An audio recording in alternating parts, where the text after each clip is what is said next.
China ने पहली बार admit किया है कि भारत राइज कर रहा है और चाइना डूब रहा है। आपने कभी भी चाइनीज लीडरशिप से यह बात नहीं सुनी होगी। मुझे इतना गर्व होता है चाइना में रहकर ये बातें जब मैं सुनता हूं। IMF जिसके आगे जाके हम घुटने टेकते हैं कर्जा लेने के लिए, उस IMF ने बताया कि हिंदुस्तान दुनिया की चौथी बड़ी इकोनॉमी बन चुका है। इस टाइम तीसरी इकोनॉमी जो है वो जर्मन है।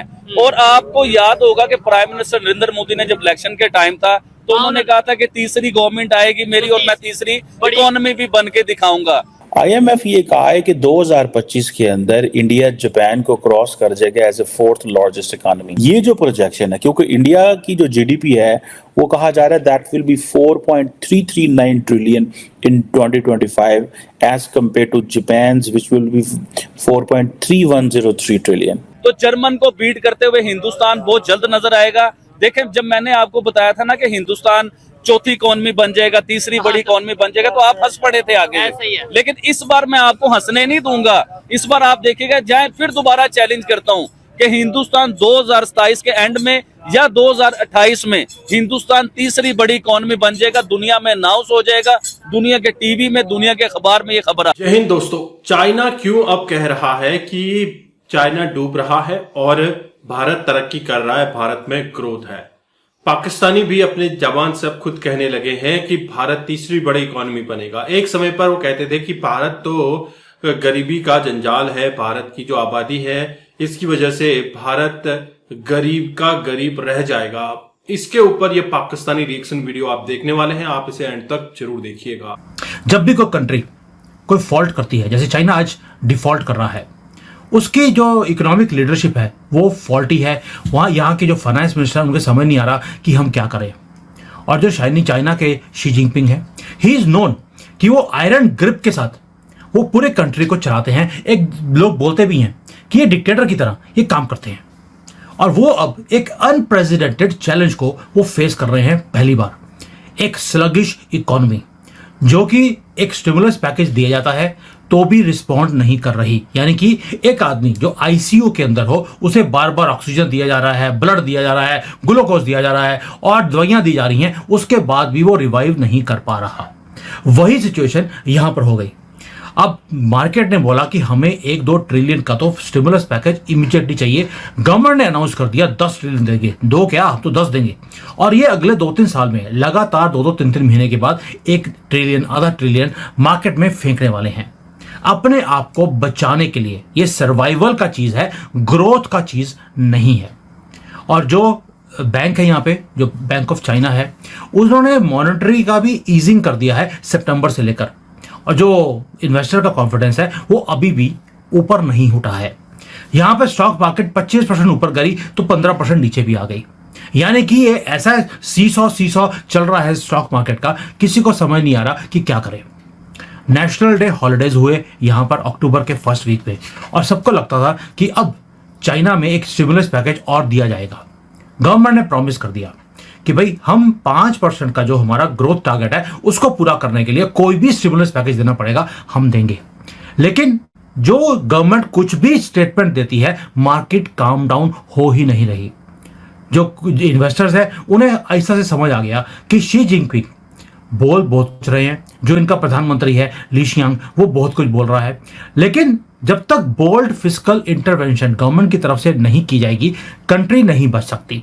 गवर्नमेंट अनाउंस करती है हम देंगे, लेकिन दिया कुछ भी नहीं है। IMF जिसके आगे जाके हम घुटने टेकते हैं कर्जा लेने के लिए, उस IMF ने बताया कि हिंदुस्तान दुनिया की चौथी बड़ी इकोनॉमी बन चुका है। और खाली चौथी बड़ी इकोनॉमी नहीं बना, मैं आपको थोड़ा सा पीछे लेके जाना चाहूंगा।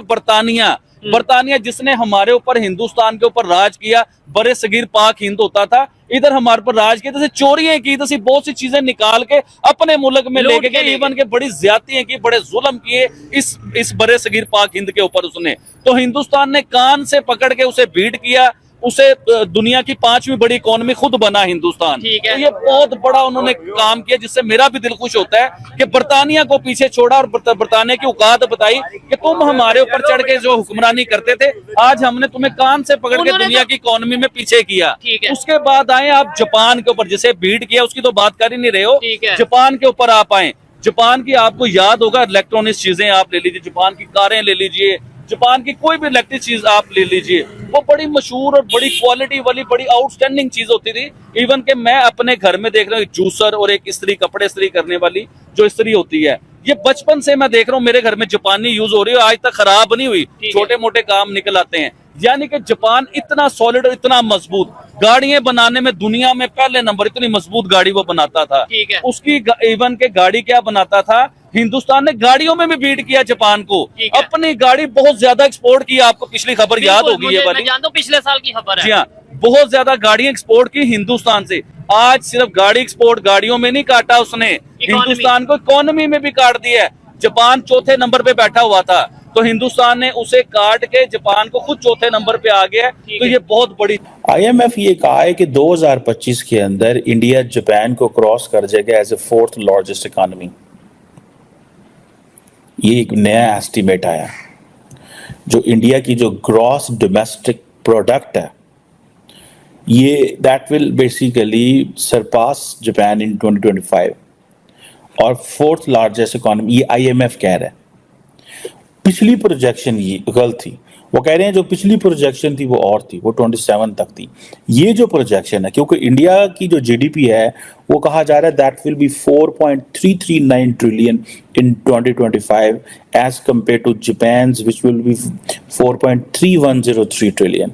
सो वो 25 में क्रॉस करेगा। ये है इन केस अगर इंडिया के अंदर कोई सेटबैक नहीं होता, अगर प्राइम मिनिस्टर मोदी जो है he stage in power and he comes back in power, याद रखिएगा। बिकॉज इस वक्त हर बंदा इंडिया में एक ही बात कर रहा है, 75% पॉपुलैरिटी रेट है, ये है वो है, नरेंद्र मोदी पावर में आएंगे, ये होगा वो होगा। लेकिन अगर ऐसा नहीं होता तो देन ऑब्वियसली चीज़ें चेंज भी हो सकती हैं, बिकॉज जब नई हुकूमत आती है, नए फाइनेंस मिनिस्टर, नई पॉलिसीज, नया कुछ, नई डीलिंग्स, बहुत कुछ ऐसा होता है। सो इस सिलसिले में सेटबैक हो सकता है। लेकिन सिंस ये बात चल रही है कि प्राइम मिनिस्टर मोदी ने ही पावर में आना है, तो this is going to be huge win for India. और ये जो IMF का फोरकास्ट है वो ये था, सॉरी, जो अक्टूबर में था पिछले, वो था कि इंडिया जो है वो जापान को 2026 में क्रॉस करेगा, जर्मनी को 2027 में क्रॉस करेगा। सो 26 और 27 था। सो प्राइम मिनिस्टर मोदी के जो अगले 5 साल हैं, द नेक्स्ट 5 years, इंडिया जो है is going to be the 3rd largest economy in the world. तो दोस्तों, आपने ये वीडियो देखी और आपको यहाँ पर आइडिया लग गया होगा कि चाइना की सिचुएशन क्या है। चाइना लगातार कोलैप्स होता हुआ दिख रहा है। चाइना की जो इकोनॉमी है स्लगिश है, बोले तो बहुत धीरे धीरे बढ़ रही है, और इसको इस तरह से चलाने के लिए भी $1 ट्रिलियन का पंप अप किया जा रहा है। इतना फंड उसमें हर साल डाला जाएगा, लगभग $10 ट्रिलियन की बात चल रही है। तो दोस्तों, पाकिस्तान यहां पर कहां स्टैंड करता है? अब पाकिस्तान की पुरानी आदत है, कुछ भी हो जाए, कहीं पर कोई बात हो जाए, जरूर कूदेगा, जबरदस्ती का उसमें उसने नाच करना है। मुजरा करने की आदत पाकिस्तान की जाएगी नहीं। अब चाइना पाकिस्तान के बीच जो एग्रीमेंट हुआ है LAC पर, इसके ऊपर भी पाकिस्तानी कूद पड़े हैं कि भैया चाइना ने हमें धोखा दे दिया, हमारे बाप ने हमें धोखा दे दिया, और जिसको हम अपना बाप बाप कहते थे, जो हमें पालता पोसता था, उसने भारत के साथ दोस्ती कैसे कर ली? सबसे पहले तो पाकिस्तान से पूछना चाहिए था कि तुम्हें भारत के साथ दोस्ती करनी है या नहीं, तो पाकिस्तान बताता।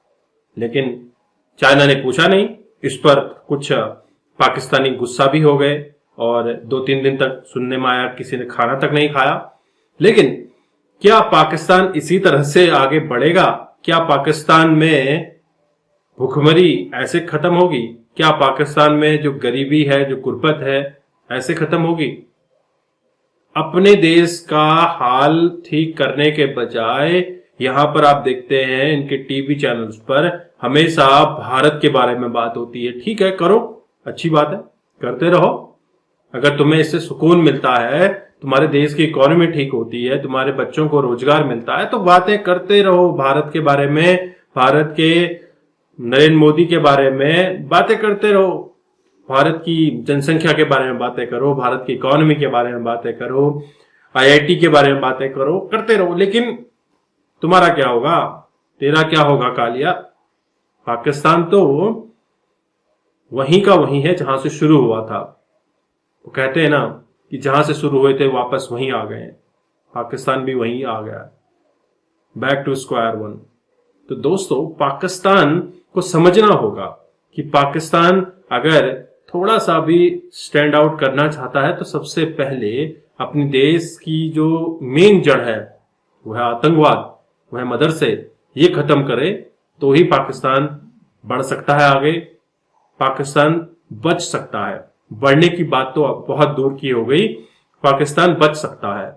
पाकिस्तान कहीं सीरिया, लेबनान जैसी कंडीशन में ना पहुंच जाए। हमें तो ऐसा लगता है कि आने वाले समय में ईरान कहीं पाकिस्तान का इस्तेमाल इसी तरह से ना करे, जिस तरह से ईरान ने लेबनान का, सीरिया का, हिजबुल्लाह का और हमास का इस्तेमाल किया, उसी तरह से कहीं पाकिस्तान भी इस्तेमाल ना हो। हालांकि पाकिस्तान का इस्तेमाल हमेशा से कुछ न कुछ बाहर की ताकतें करती आई हैं, लेकिन आगे भी इसी तरह से इस्तेमाल होता रहेगा पाकिस्तान।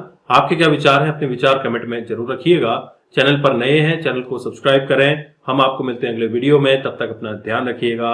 जय हिंद, जय भारत, जय श्री राम।